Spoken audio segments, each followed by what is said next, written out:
Հոկտեմբերի 27-ի դեպքերը լինում բացահայտված են և գործընկերները պատժված են։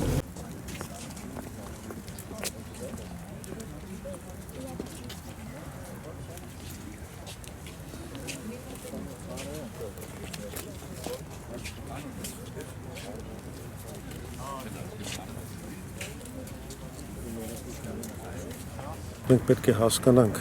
1999 թվականի հոկտեմբերի 27-ին ինչ է կատարվել եւ դրանից էլ պարզ կլինի, թե երբ կբացահայտվեն այդ դեպքերը։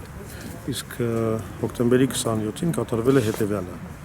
սպանվել են ոչ միայն Կարեն Դեմիրճյանը, Վազգեն Սարգսյանը եւ նրանց թիմակիցները, այլ սպանվել են հայ ժողովրդի կողմից վերջին ժողովրդավարական լիդերները, այսինքն վերջին առաջնորդները, ովքեր ընտրվել են ժողովրդի կողմից եւ դա արվել է կոնկրետ նպատակով, որ Հայաստանում իսպառ վերածվի քաղաքական վերնախավի պատասխանատվությունը ժողովրդի առաջ, որ մի քանի մարդիկ, ովքեր դիրացան դրա հետևանքով իշխանության լծակներին, կարողանան արդեն առանց որևէ հակակշիռների, առանց որևէ զսպանքների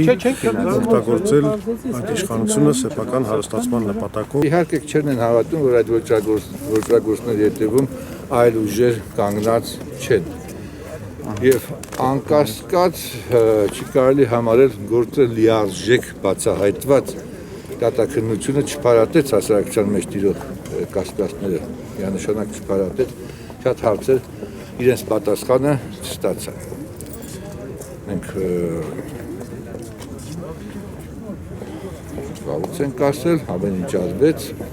գործը կոծկելու համար։ Դա մենք ասում ենք հիմնելով մի շարք փաստերի վրա։